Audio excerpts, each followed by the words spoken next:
Hello guys, at ayan, dumating na yung order natin sa Shopee na LED sa ating panel board or sa ating dashboard. Ayan, i-unbox muna natin para makita natin kung ano yung nakita natin sa Shopee ay siya rin ba yung nasa loob.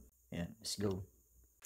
Dapat hindi natin sirain tong label para naman kung sakaling mali, mare-refund natin to. Gauge light sabi niya. Blue.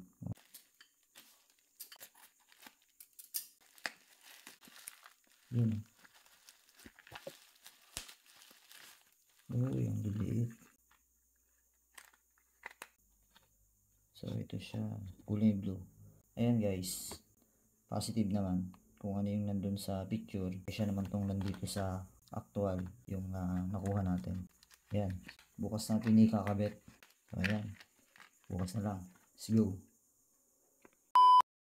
Ayan, katatapos kong nagpagas doon sa may batal. Papakita ko lang yung ilaw nung ating panel gauge so dito sa ating dashboard. So medyo malabo siya, no?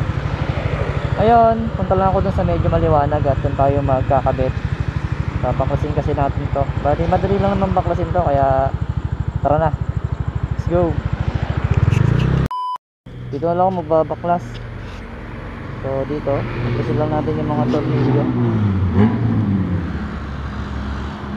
May mga nagkakarerang mga kotse, oh. Yan guys, natanggal ko na.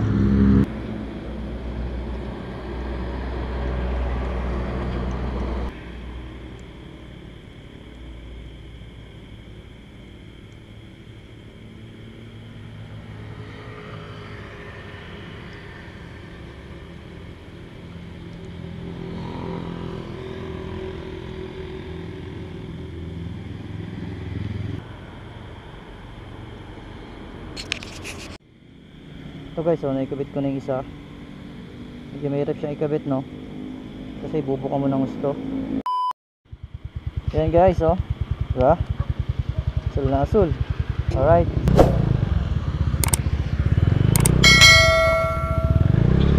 Let's go! Ngayon ko ikakabit yung isa. Yung dito sa signal light. Ayan, kabit lang natin. So naikabit ko na. Pero hindi ko siya nilagay dito. Dito ko siya nilagay sa may high. Ito to, yan.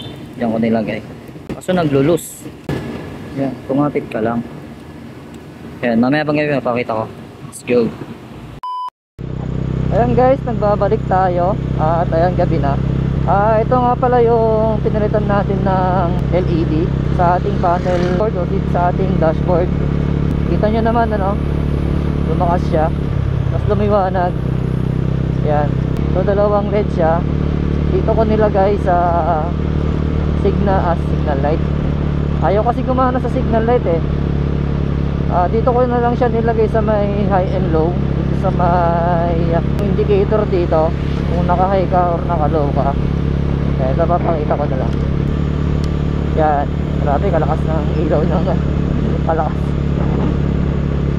Grabe, oh, malakas. Ayun lang guys, mas maliwanag, mas maganda. Dati kasi kapag stock na bulb lang nito, halos hindi makita yung may gauge natin sa gasolina. Kasi hindi yan maaninag. Ngayon aninag na. So ayun lang guys for today's video.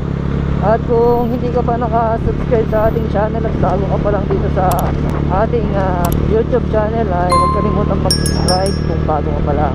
At kung nagustuhan mo ang video na to, ay pahit na lang ng like button. Yan guys, so salamat and peace. Bye.